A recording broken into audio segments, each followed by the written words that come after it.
Hello, I'm Michael Chigani, and this is Straight Talk. With me today is Holden Chow. Holden Chow, you're a legislative councillor and a member of the DAB political party. Now, on Sunday, the protests came back after a temporary stop. And it came back because of this new proposed national security law, which China's NPC will pass. It will not go through the local legislature, which you are a member of. Now, the thing is, do you really think that something like that is going to stop people coming out to protest? They weren't afraid. They came out on Sunday. Well, I think first of all, we have to denounce the violence erupted yesterday. It was outrageous. And you see that the protesters throwing bricks again, use explosive weapons, and even there were no explosive weapons. They did bricks, but no weapons. People with different political opinions. I mean, this is very cruel, and they set fire. You don't think police brutality is cruel? Well, I think the protesters when they pepper spray indiscriminately, they are very cruel. The protesters, they are very cruel. You see the video online. How would they beat up the person with different political opinion? He just simply point out what's wrong with them by blocking the roads, and all of a sudden these people beat him up. It's very cruel. Now, the thing is, go back to the national security law. Now, I welcome the decision made by the central government, because we do need this national security law to protect the safety of Hong Kong people. All along, there is a loophole in our national security. For 23 odd years, we failed to legislate for Article 23 to protect national security. So there's a loophole. And right now, over the whole year, we have seen all those violence erupted. It's definitely outrageous. And people even lose their freedom to go out to eat out because they are afraid to go out to be beaten by these protesters. So now we do need a complete, safe national security law to crack down on this violence. If you add up all the people who were allegedly beaten up by the protesters, if you add them all up throughout the whole of last year and on Sunday, the numbers do not exceed the number of people who were beaten up in Yuen Long by the white-clad protesters, by the white-clad thugs. Yeah, 40-something people went to hospital injured. Well, look, over the past year... How many were arrested? Over the whole How many year. were taken to court? Well, how many people were actually got injured or affected by the violence erupted the whole year? I can't even count it. You ask the people on the street. One incident in Yuen Long, the numbers of injured were higher. Well, we're not focusing on one incident. Michael, be fair. The entire social unrest spanned for an entire year, almost a year. Okay. Now, how did this all violence, how did this very cruel action affect Hong Kong people? You ask the people on the street. Okay, they welcome this national security law, and they sign on our online petition, online campaign. They wish to convey the message that Hong Kong people need to have a safe environment. Okay, so now we do need this national security law. Unless you can condone all this violence, I'm not condoning those of violence? Course not. I'm not condoning any violence. But are you condoning the fact that some kind of law like this may affect the freedom of Hong Kong people? Are you condoning the fact that step by step, the Hong Kong and central government is eroding the rights of Hong Kong people? Are you eroding? Are you condoning that? Well, that's a scaremongering. You're condoning the fact that an RTHK program had to be removed? Well, wait. And a reporter who asked a question about Taiwan was vilified. Are you condoning that? The freedom enjoyed by us are protected by the basic law. Okay? Tell the reporter that. Tell the RTHK reporter who asked the WHO person the question about Taiwan. Two different incidents. Now I come back to you on the national security law. I don't think anyone, the vast majority of Hong Kong people, should have any worry about this national security law. The only people who should worry are those individuals who organize those terrorism or sort of a sedition acts. So the vast majority of Hong Kong people should not worry. What I'm saying is, we are now having this national security law to protect the safety of Hong Kong people. Now, you talk about the freedom. You ask the people on the street, are they still enjoying the freedom during this last year for the social unrest? No, because they don't even have the freedom to go out. They fear that they will be beaten by those violent protesters. Okay, now let's have a look at a bite first. Then this is a time for decisive actions to be taken by the central authorities. I think the central government has been very tolerant. That Hong Kong is no longer under one country, two system. It is now one country, one system. Hong Kong is a free society. Hong Kong will remain to be a very free society. This is the end of Hong Kong. This is the end of one country, two system. Make no mistake about it. Now, this is a diverse views from different people regarding this national security law. Before I go into that, I'll ask you, you said that people don't dare go out into the streets. I think people didn't dare go into the streets because of the coronavirus at first. People continued to go out to the streets. They went out to the streets on Sunday, even when there were protests. I didn't see anybody stay home and say they were shivering and scared. Well, last year, people still went out. Well, you asked the people last year. I reached out to a lot of people. So did I. Last year, when the violence erupted every single week, people fear to go out. You ask them. That's their feeling. Now, if there's no safety for the city, there's no freedom at all. Because without the safety, we don't even have a freedom to live in the city, to have a normal daily life. So the safety is of prime importance. Okay, have you ever asked yourself why these people are doing what they're doing? Because they say there are deep-rooted problems, and that's why they're doing what they're doing. Have you ever they are asked finding, yourself? I'm telling you that they are trying to find an excuse for their violent behavior. What I'm saying is, whatever reason you cannot resort to violence, but sadly, these people, you see what happened yesterday? They set fire, they throw bricks, they try to beat up ordinary citizens with only purely different political opinion. Then you could resort to violence. What safety do we have? Now, Michael, you need to understand. Now, enough is enough. The Hong Kong people has been tolerating this all violence erupted for the whole year. And if we do not rein in this violence, if we do not rein in this violent behavior, I think that is the end of the one country, two systems. Hold on. So now we do need a complete set of law to crack down on this violence. You say these people, the whole of Hong Kong welcomes this national security law. I will bring you back to last November, when there were district council elections. The vast majority of people who voted threw people like you out. You're no longer a district councillor. That was the voice of Hong Kong people. What you're saying is not the voice of Hong Kong people. Well, voice of Hong Kong people. During that time, there were protests. People could be diverse. You need to respect. There are over 100. Every district councillor from the pro-establishment camp was voted out. No, 1.2 million of 1.2 million voters voted for the pro-establishment camp in general. Far less than the one who voted for the democracy camp. The voters' views are diverse. Yes, I lost my election, but I do respect the people who voted for me because we do want to restore the rule of law in Hong Kong. So this is the will of Hong Kong people who wish to maintain the safety. All they ask is just the safety. But there was a much higher number of people who didn't support the view that you're talking about. That's why you guys all lost your seats.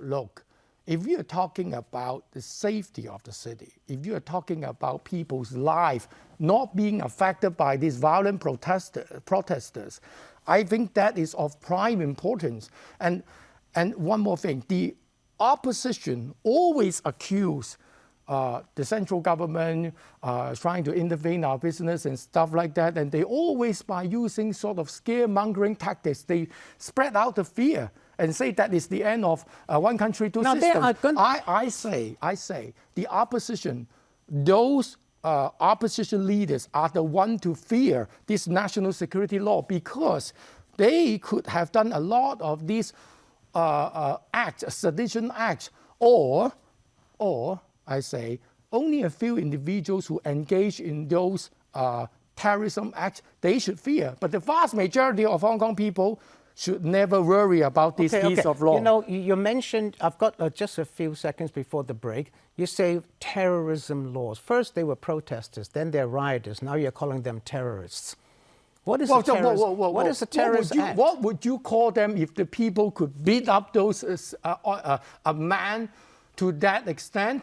Did you see the video? Did you see the video? They said why they use explosive weapons. Do you know the meaning of the word terrorism? What do you even know the meaning of the word terrorism? What kind of word would you describe them?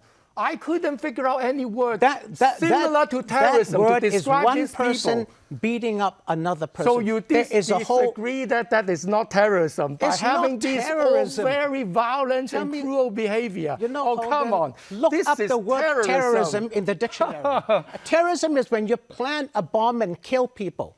Wow. Wearing a terrorist bomb's Go vest. and watch the Telegram. You see a lot of message for these people to organize those crimes I've got to take a break. and giving a bomb to everybody. Hold it. Quick break. See you soon. Don't go away.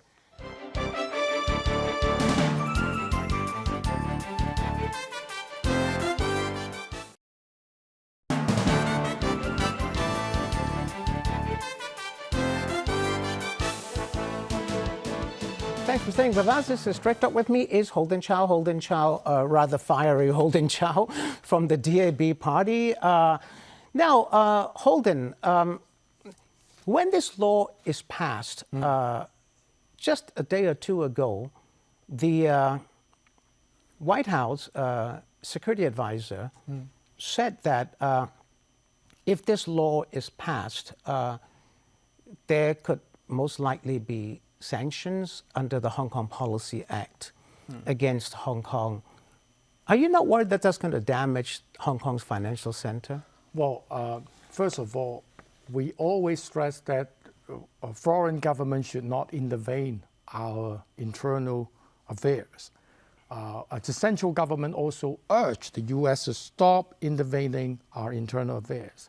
And going back to the point that for the business environment of Hong Kong, the national security law and to be enacted is done for the purpose to protect the safety of this environment. And bearing in mind that without the safety, there will be no stable business environment for everyone to invest in Hong Kong.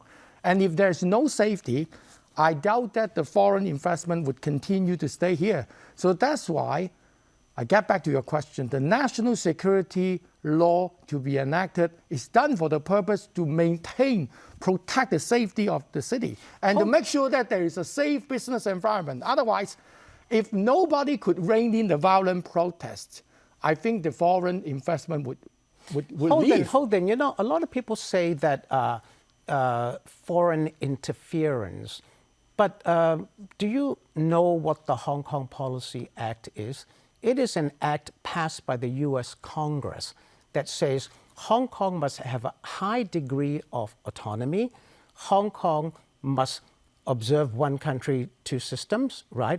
If you don't have a high degree of autonomy, then you will lose the special trade status that we give, the U.S. Congress gives to Hong Kong, which it does not give to the rest of China, right? That is what the Hong Kong Policy Act says. So it is not a Hong Kong law, it is an American law, right? So if the US law says you must have a high degree of autonomy, if you don't have it, they will remove that special trade status. How is that foreign interference? Well, it is an American law. Well, perhaps the United States get used to legislate for other countries. They get used to intervene with other business. Well, but what I would say is, come back to the question on the status of Hong Kong. We are under one country, two system principles, okay? And the trade between US and Hong Kong is, of course, important to both parties. And I'm sure that you are aware of the fact that the U.S. also benefit from the special status of Hong Kong under one country, two systems, given the trade amount between the two sides. Now, if they decide to change or amend the so-called law or the status of Hong Kong unilaterally, they want to do that. If they decide to do that, They can't, that because is it's a their law. double-edged sword. That would definitely affect their own interests. And I'm telling everyone, first of all, at the outset, we deny the U.S. or other foreign countries or any of their attempt to intervene our own internal affairs.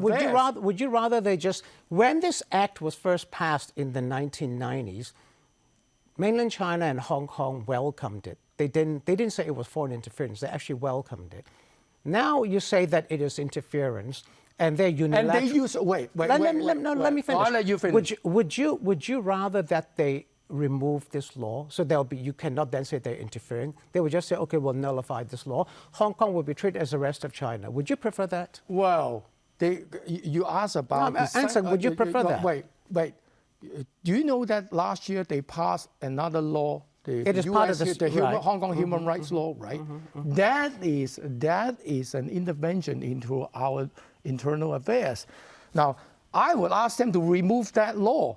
At the outset, because they have no rights to impose that sort of law on Hong Kong. And that is an intervention on our own business. Now, wait. Hold on, I don't even think you understand the law. The law actually says the Human Rights and Democracy Act became part of the Hong Kong Policy Act, okay? So it actually just says you have to have a high degree of autonomy. If you don't, then we will not treat you separately from Mainland China. Oh, that's fine. Then you answer my question. Now you say that the Hong Kong Policy Act is not intervention. Okay, that's fine. Now, then they take one step further by legislating for that Hong Kong Human Rights Act to intervene our business. But we do they just take one step further to intervene our business. Now I'm saying that is outrageous. And I'm telling you, the basic law in Hong Kong promises exactly the same human rights that law in the US says. That is the basic law, the rights enshrined. They're just saying you keep what you promised. That's all they're saying. Basic law is the thing that we have. Okay. This is our constitution